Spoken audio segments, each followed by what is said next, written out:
Um, that brings me to my next question. Great segue. Who did you look up to? Like what content creators, Twitch, YouTube, or players in the game, professional players, competitive players? Mm. Who inspires you? Who do you like to watch Um, or get a little bit of game from? so I got like when it came to streaming, I when I jumped into streaming, I didn't really have a lot of experience. I didn't know a lot of streamers. I would watch the big names like the typical like Ninja, Okay. Courage, JD, Nick Merckx, Dr. Disrespect I really like as well. Pokimane. I would watch them and kind of trying to figure out what streaming was all about, you know? Mm-hmm. Um, so I guess you could say they were my inspiration as I was getting into streaming, but being a streamer now, it's completely different because I'm obviously at a different level than they are. So it's a different experience for me. But they were kind of my inspiration going into it. And when in terms of like competitive play, I'm a huge fan of Apathy. Um, he plays for Seattle Surge right now, but he's played for all different types, a whole bunch of different teams, and he's goated, absolutely goated. Okay. And Have to he's check very him out. open, so I've been able to chat with him on his stream and on Twitter. And he's a really great guy. So he's always been like the person I look up to the most in competitive Call of Duty. Yeah. But yeah, you should definitely check him out. I'll check He's him a out. really great guy. Apathy. He's playing. He's Apathy. playing right now for Seattle Surge. Yeah. All right. And you said that those guys inspired you, the Doctor Disrespect, Nick Merckx. Hmm. But you mentioned that they're on a whole nother.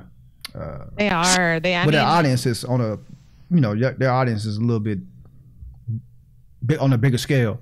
yeah, and that's one of the things. Like it, people ask me all the time if I want to like get to like that level. You know, like be a Nick Merckx, be a ninja. Where you got like like I don't know, like 10,000, 20,000, 30,000 people watching me. 42,000 people watching. Yeah, 46, or even like 48. Ninja, where 80K or something like that. You Yeah. know, like and like I don't think I do. And the reason I say that is like I would love to be a bigger streamer. I definitely want to be a Twitch partner.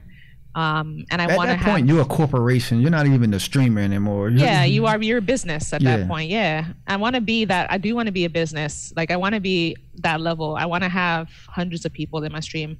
What I'm scared of in hitting the thousands is that interaction that I love between myself and my community. That Yeah. disappears when you hit Nick Merck's level and Dr. Disrespect. There's no one-on-one conversations anymore. Like That's true. you've been in my streams. You know that I talk to every single person that comes in. I know what you're talking I about. know their backstory. I know how their week has been. I know what they've been working on. You lose that when Mhm. you're, at a higher level. And so I think I definitely want to grow and I want to be a Twitch partner and I want to, You're gonna lose that intimacy, man. I Yeah. feel what you're saying. I'll lose that intimacy if I get too big and become like a Nick Merckx or a Dr. Disrespect. I lose that intimacy, and so I want to be bigger, But the not check, too big. though. The check, yes, yeah, I The know. check. I mean, the money. Obviously, if I could be a full-time streamer, making enough money to pay off my bills, that'd be great. But there's got to be the community for it, or I'm not going to enjoy the streaming anymore. If I'm just doing it for the money, I'm not going to enjoy it. But that's I'm the type of person that needs to love what I'm doing. Like Right, even right. at like career level, like I love the work I do on a career level. got Um, you. Like I have to love it or I can't do it. Yeah.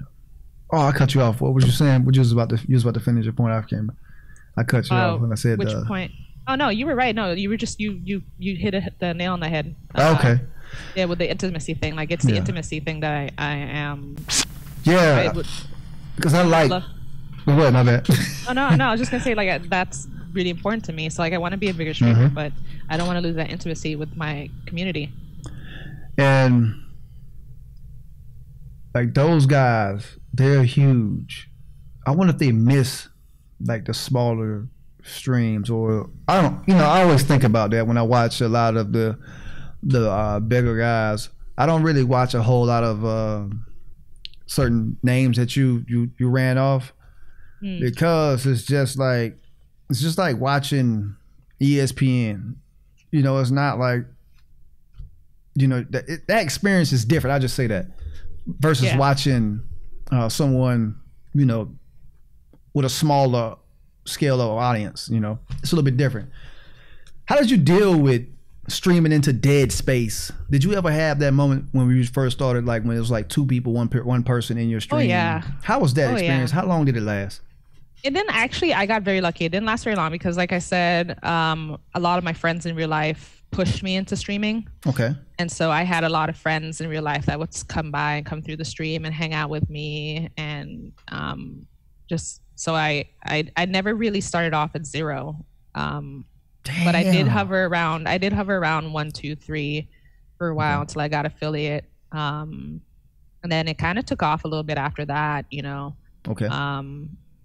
And that's just because I do a lot of networking. I always tell everybody who asks me questions about streaming, like in terms of importance, like networking is the foundation of like a successful streamer.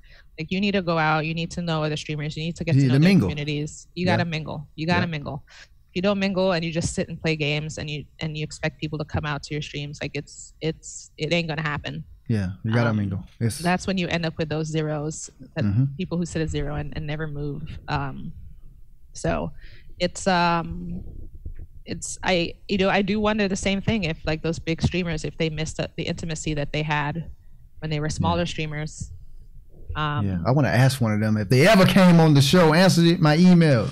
Nick, I would love to hear it. Like, cause like Nick Mercs, like for one thing, they don't get to reply to every single message anymore because the chat's going so fast. It's going ham, yeah. And you know, everything is subscriber only, and even if subscriber only, they've got like thousands of subscribers. So it's you still hard to have intimacy with thousands of people as subscribers. Right. So that's why a lot of them they don't even really play with viewers either, really, unless they're doing their own tournament. They always play with like the same group of people. Like Ninja usually plays with like Tim the Tatman, Courage. He'll play with Nick Mercs. He plays with Dr. Lupo. He plays with basically like the same group of people, and doesn't play with viewers. So like, to me, the intimacy part of it is very important to me. So like, I want to be a full-time streamer. I want to be like being able to live off my Twitch paycheck, but it needs to peak at a level where I still have intimacy with my community and am reachable as a person.